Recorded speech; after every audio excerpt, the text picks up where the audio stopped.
रक्षाबंधन क्यों मनाते हैं? दोस्तों, भाइयों को राखी बांधने की परंपरा कैसे शुरू हुई? दोस्तों, हम उनसे लड़ ले, चाहे कितना ही झगड़ ले, लेकिन अंत में जितना प्यार हम उनसे करते हैं, उनके सामने दुनिया की कोई भी मूल्यवान वस्तु बेकार है। यही कहता है हर भाई बहन का दिल एक दूसरे के लिए। बचपन से बड़े होने के बाद भी भाई बहन का प्यार कम नहीं होता। रक्षाबंधन का त्योहार भाई बहन के इसी अटूट प्यार की निशानी है, जिसे वर्षों से मनाया जा रहा है। भाई बहन के विश्वास को बनाए रखने वाला यह त्योहार श्रावण मास की पूर्णिमा के दिन मनाया जाता है। लेकिन इसे क्यों मनाते हैं, इसके पीछे कई कहानियां प्रचलित है। आइए हम यहाँ इनमें से कुछ चर्चित कथाएं दे रहे हैं। ये कथाएं भाई बहन के प्रेम से लेकर राखी को रक्षा सूत्र के प्रतीक के रूप में दर्शाने वाली है, जिससे इस अनोखे त्योहार के महत्व के बारे में पता चलता है। इंद्र और सची की कथा।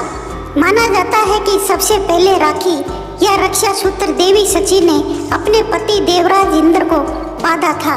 पौराणिक कथा के अनुसार जब वृत्तासुर नामक असुर से इंद्र युद्ध करने जा रहे थे, तो उनकी रक्षा की कामना से देवी सची ने उनके हाथ में कलावा या मौली बांधी थी।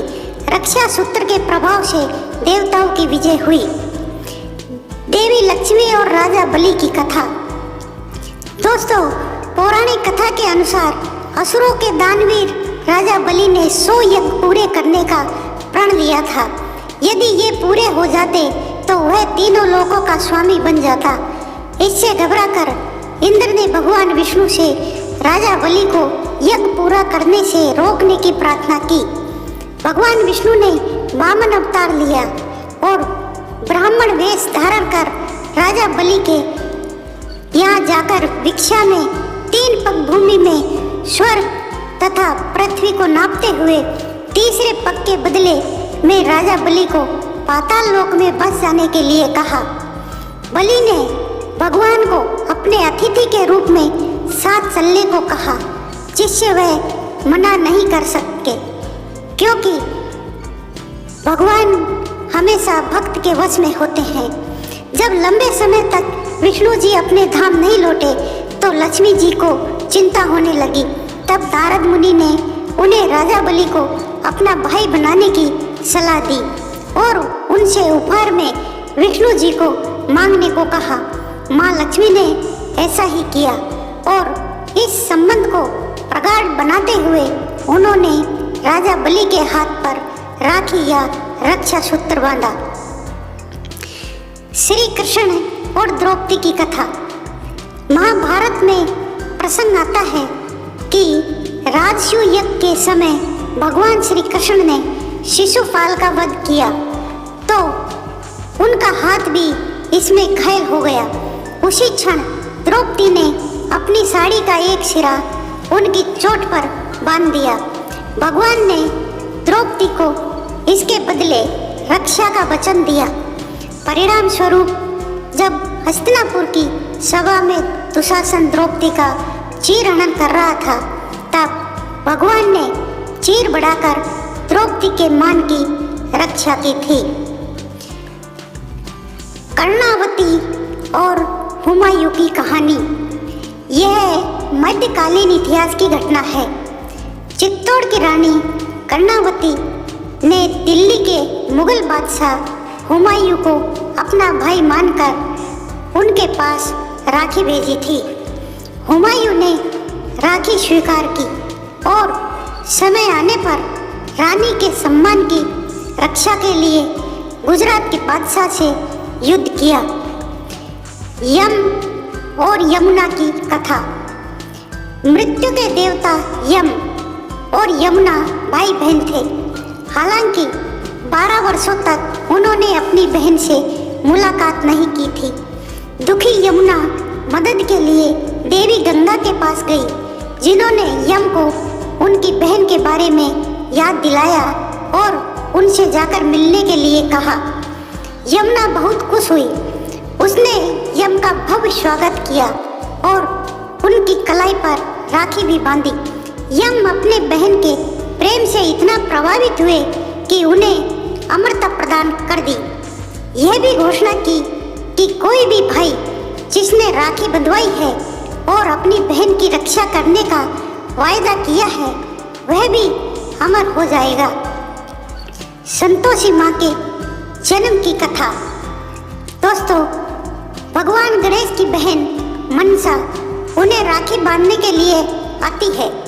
यह देखकर गणेश जी के पुत्र भी बहन होने की जिद करने लगते हैं। उनकी जिद को पूरा करने के लिए ही गणेश जी ने अपनी पत्नियों रिद्धि सिद्धि की दिव्य ज्वालाओं से देवी संतोषी को तैयार किया था। दोस्तों, रोक्साना और राजा पोरस की कहानी। एक कहानी यह भी सुनने को मिलती है कि जब सिकंदर महान ने भारत पर आक्रमण किया तो उसकी पत्नी रोक्साना ने पोरस को एक पवित्र धागा भेजकर युद्ध के मैदान में अपने पति को नुकसान नहीं पहुंचाने के लिए कहा। उनके अनुरोध का सम्मान करते हुए पोरस ने सिकंदर से सामना होने पर उसे मारने से इनकार कर दिया। आखिरकार पोरस लड़ाई हार गया, लेकिन बाद में सिकंदर ने भी उसका राज्य उसे वापस लौटा दिया। पन्ना की कहानी। एक बार राजस्थान की 2 रियासतों में गंभीर कलह चल रही थी। उनमें से एक रियासत पर मुगलों ने आक्रमण कर दिया। अवसर पाकर दूसरी रियासत के राजपूत मुगलों का साथ देने के लिए सेना तैयार कर रहे थे। पन्ना मुगलों के घेरे में थी। उसने दूसरी रियासत के शासक को, जो मुगलों की सहायता आ रहा था, राखी भेजी। राखी पाते ही उसने उल्टे मुगलों पर आक्रमण कर दिया और मुगल पराजित हुए।